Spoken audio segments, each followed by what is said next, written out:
श्रीमन्नारायण शरणं प्रपद्ये इति वैशाख मास महात्म्ये त्रयोदशो अध्यायः। शंख व्याध संवाद। व्याध के पूर्व जन्म का वृत्तांत। श्रुतदेव जी कहते हैं, राजन, पंपा के तट पर कोई शंख नाम से प्रसिद्ध परम यशस्वी ब्राह्मण थे, जो बृहस्पति के सिंह राशि में स्थित होने पर कल्याणमयी गोदावरी नदी में स्नान करने के लिए गए। मार्ग में परम पवित्र भीम रथी को पार करने के बाद दुर्गम, जलशून्य एवं भयंकर निर्जन वन में धूप से विकल हो गए थे। वैशाख महीना था और दोपहर का समय। वे किसी वृक्ष के नीचे जा बैठे।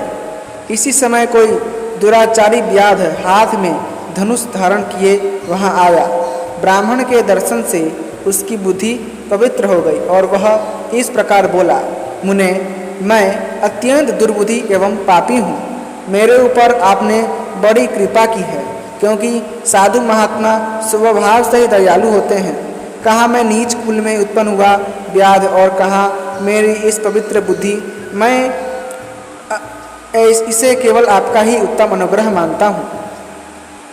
साधु बाबा, मैं आपका शिष्य हूँ, कृपा पात्र हूँ। साधु पुरुषों का समागम होने पर मनुष्य फिर कभी दुख को नहीं प्राप्त होता। अतः आप मुझे अपने पाप नाशक वचनों द्वारा ऐसा उपदेश दीजिए जिससे संसार बंधन से छूटने की इच्छा रखने वाले मनुष्य अनायास ही भव सागर से पार हो जाते हैं। साधु पुरुषों का चित्त सबके प्रति समान होता है। वे सब प्राणियों के प्रति दयालु होते हैं। उनकी दृष्टि में न कोई नीच है, न ऊंच, न अपना है, न पराया। मनुष्य संतप्त होकर जब गुरुजनों से उपाय पूछता है, तब वे उसे संसार बंधन से छुड़ाने वाले ज्ञान का उपदेश करते हैं। जैसे गंगा जी मनुष्यों के पाप का नाश करने वाली है, उसी प्रकार मूढ़ जनों का उद्धार करना साधु पुरुषों का स्वभाव ही माना गया है। व्याध के वचन सुनकर शंख ने कहा, व्याध, यदि तुम कल्याण चाहते हो तो वैशाख मास में भगवान विष्णु को प्रसन्न और संसार समुद्र से पार करने वाले जो दिव्य धर्म बताए गए हैं उनका पालन करो। मुनि श्रेष्ठ शंख प्यास से बहुत कष्ट पा रहे थे। दोपहर के समय उन्होंने सुंदर सरोवर में स्नान किया और युगल वस्त्र धारण करके संध्याहन काल को उपासना पूरी की। फिर देव पूजा करने के पश्चात व्याध के लाए हुए श्रमहारी एवं स्वादिष्ट कैथ का फल खाया। जब वे खा पीकर सुखपूर्वक विराजमान हुए, उस समय व्याध ने हाथ जोड़कर कहा, मुने, किस कर्म से मेरा तमोमय व्याध कुल में जन्म हुआ और किससे ऐसी सद्बुद्धि तथा महात्मा की संगति प्राप्त हुई? प्रभु, यदि आप ठीक समझे तो मैंने जो कुछ पूछा है वह तथा अन्य जानने योग्य बातें भी मुझसे कहिए। शंख बोले, पूर्व जन्म में तुम वेदों के पारंगत विद्वान ब्राह्मण थे। साकल्य नगर में तुम्हारा जन्म हुआ था। तुम्हारा गोत्र श्रीवत्स्य और नाम स्तंभ था। उस समय तुम बड़े तेजस्वी समझे जाते थे, किंतु आगे चलकर किसी वेश्या में तुम्हारी आसक्ति हो गई। उसके अंग दोष से तुमने नित्य कर्मों को त्याग दिया और शूद्र की भांति घर आकर रहने लगे।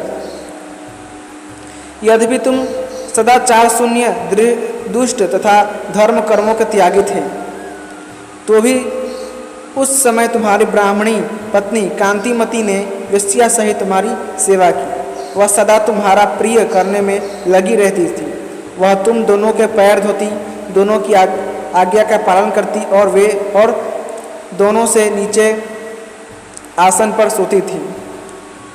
इस प्रकार वेश्या सहित पति की सेवा करती हुई उस दुखिनी ब्राह्मणी का इस भूतल पर बहुत समय बीत गया। एक दिन उसके पति ने मूली सहित उड़द खाया और तिल मिश्रित निष्पाप भक्षण किया। उस अपध्य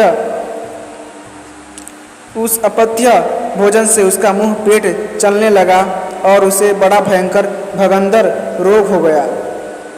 वह उस रोग से दिन रात जलने लगा। जब तक घर में धन रहा तब तक वेश्या भी वहाँ टिकी रही। उसका सारा धन लेकर पीछे उसने उसका घर छोड़ दिया। वेश्या तो क्रूर और निर्दयी होती ही है, उसे छोड़कर दूसरे के पास चली गई। तब वह ब्राह्मण रोग से व्याकुलचित हो रोता हुआ अपनी स्त्री से बोला, देवी, मैं वेश्या के प्रति आसक्त और अत्यंत निष्ठुर मनुष्य हूँ, मेरी रक्षा करो। सुंदरी, तुम परम पवित्र हो, मैंने तुम्हारा कुछ भी उपकार नहीं किया। कल्याणी, जो पापी एवं निंदित मनुष्य अपनी विनीत पत्नी का आदर नहीं करता, वह 15 जन्मों तक नपुंसक होता है। माँ भागे, दिन रात साधु पुरुष उसकी निंदा करते हैं। तुम साध्वी और पतिव्रता हो, मैं तुम्हारा अनादर करके पाप योनि में गिरूंगा। तुम्हारा अनादर करने से जो तुम्हारे मन में क्रोध हुआ होगा, उससे मैं दग्ध हो चुका हूँ। इस प्रकार अनुतापयुक्त वचन कहते हुए पति से वह पतिव्रता हाथ जोड़कर बोली, हे प्राणनाथ, आप मेरे प्रति किए हुए व्यवहार को लेकर दुख न मानें, लज्जा का अनुभव न करें। मेरा आपके ऊपर तनिक भी क्रोध नहीं है, जिससे आप अपने को दग्ध हुआ बतलाते हैं। पूर्व जन्म में किए हुए पाप ही इस जन्म में दुख रूप होकर आते हैं। जो उन दुखों को धैर्यपूर्वक सहन करती हैं, वही स्त्री साध्वी मानी जाती हैं और वही पुरुष श्रेष्ठ समझा जाता है। वह उत्तम वर्ण वाली स्त्री अपने पिता और भाइयों से धन मांगकर लाई और उसी से पति का पालन करने लगी। उसने अपने स्वामी को साक्षात क्षीर सागर निवासी विष्णु ही माना। वह दिन रात पति के मल मूत्र साफ करती और उसके शरीर में पड़े हुए कष्टदायक कोड़ों को धीरे धीरे नख से खींचकर निकालती थी। कष्टदायक कीड़ों को धीरे धीरे नख से खींचकर निकालती थी। ब्राह्मणी न रात में सोती थी न दिन में। अपने स्वामी के दुख से संतप्त होकर वह दुखिनी सदा इस प्रकार प्रार्थना किया करती थी, प्रसिद्ध देवता और पितर मेरे स्वामी की रक्षा करें, इन्हें रोगहीन एवं निष्पाप कर दें। मैं पति के आरोग्य के लिए चंडिका देवी को भैंस का दही और उत्तम अन्न चढ़ाऊंगी। महात्मा गणेश जी की प्रसन्नता के लिए मोदक बनवाऊंगी। 10 शनिवारों को उपवास करूंगी तथा मीठा और घी नहीं खाऊंगी। मेरे पति रोगहीन होकर 100 वर्ष जीवें। इस प्रकार वह देवी प्रतिदिन देवताओं से प्रार्थना करती थी। उन्हीं दिनों कोई देवल नामक महात्मा वहाँ आए। वैशाख मास में धूप से पीड़ित हो सायंकाल के समय उस ब्राह्मण के घर में उन्होंने पदार्पण किया। ब्राह्मणी ने महात्मा के चरण धोकर उस जल को मस्तक पर चढ़ाया और धूप से कष्ट पाए हुए महात्मा को पीने के लिए शरबत दिया। प्रातःकाल सूर्योदय होने पर मुनि जैसे आए थे वैसे चले गए। तदंतर थोड़े ही समय में उस ब्राह्मण को सन्निपात हो गया। ब्राह्मणी सौंठ, मिर्च और पीपल लेकर जब उसके मुंह में डालने लगी तब उसने पत्नी की अंगुली काट ली। उसके बाद दोनों दांत सहसा सट गए और ब्राह्मणी की अंगुली का वह कोमल खंड उसके मुंह में ही रह गया। अंगुली काटकर उस वेश्या का ही चिंतन करता हुआ वह ब्राह्मण मर गया। तब उसकी पत्नी कांतिमती ने कंगन बेचकर बहुत सा ईंधन खरीदा और चिता बनाकर वह साध्वी पति के साथ उसमें जा बैठी। उसने पति के रोगी शरीर का गाढ़ आलिंगन करके उसके साथ अपने आप को भी चिता में जला दिया।